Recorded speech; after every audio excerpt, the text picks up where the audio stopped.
Mitali, welcome to evidyarthi.in। चलिए दोस्तों start करते हैं अपने एक्सरसाइज के 4th क्वेश्चन के साथ। ठीक है, सबसे पहले एक बार पढ़ते हैं क्वेश्चन में क्या है, then we will look at the answers. So, a batsman hits a cricket ball which then rolls onto a level ground. After covering a short distance, the ball comes to rest. The ball slows to a stop because now we have to give the reason कि यहाँ पर हमें गई है।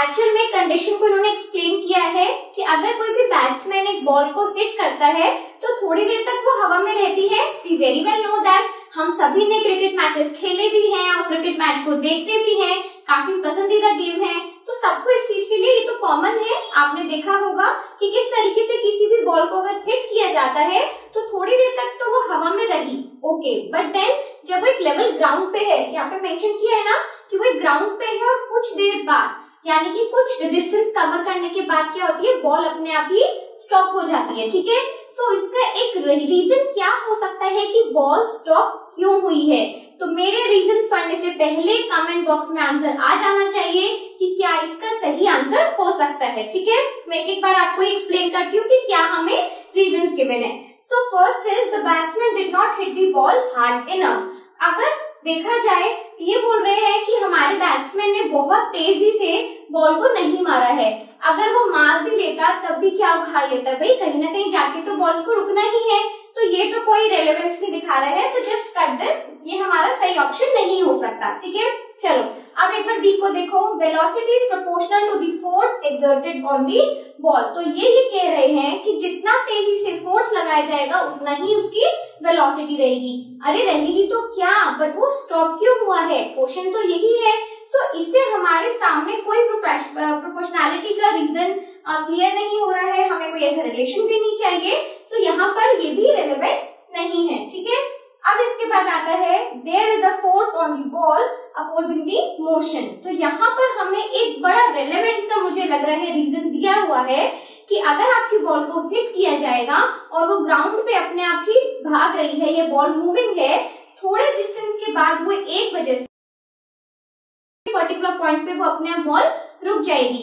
तो क्यों रुकती है, क्योंकि कोई ना कोई फोर्स उस पर जरूर लग रही है जो कि उस मोशन को अपोज कर रहे हैं। अपोज यानी कि ऑपोजिट डायरेक्शन में एक अपोजिंग फोर्स उस पर लग रही है। ठीक है, सो कौन सी वो फोर्स है, चलो मैं आपको वो फोर्स भी थोड़ी सी देर में बताऊंगी, बट पहले हम ये फिगर आउट करते हैं कि डीबी है या नहीं। ठीक है, ऐसा भी हो सकता है कि दो ऑप्शन सही हो, ऐसा भी हो सकता है कि हमारा सी ही सिर्फ करेक्ट हो। तो एक बार हम पहले 10 को भी फिगर आउट करते हैं। ठीक है, सो डी पार्ट में हमें बोला गया है कि there is no unbalanced force on the ball, so the ball would want to come to rest. तो क्योंकि यहाँ पर कोई भी अनबैलेंस्ड फोर्स हमें नहीं दिख रही है, तो बोल रहे कि बॉल का मन नहीं किया और वो अपने आप रुक गई। तो क्या अभी आपने कभी देखा है कि किसी नॉन लिविंग थिंग में, यानी कि यहाँ पर एक बॉल है तो उसका भी कुछ मन है, वो अपने आप आके रुक जाएगी, तो वो भी पॉसिबल नहीं है, इररिलेवेंट है। ठीक है, so we can also cut the fourth option. Fourth option के साथ भी हमें नहीं जाना है, तो हमारी रेलेवेंस सारी बच जाती है थर्ड ऑप्शन की तरफ। There is a force on the ball opposing the motion. So yes we know कि देयर इज अ फोर्स जो हमारे मोशन को अपोज करती है।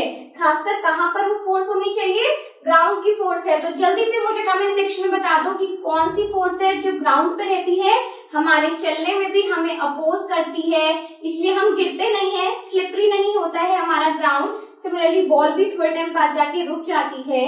So that force is the frictional force. Yes, तो यहाँ पर हमारा जो ये ऑप्शन है सी ऑप्शन इज करेक्ट। चारों ऑप्शन में से सी ऑप्शन हमारा करेक्ट है।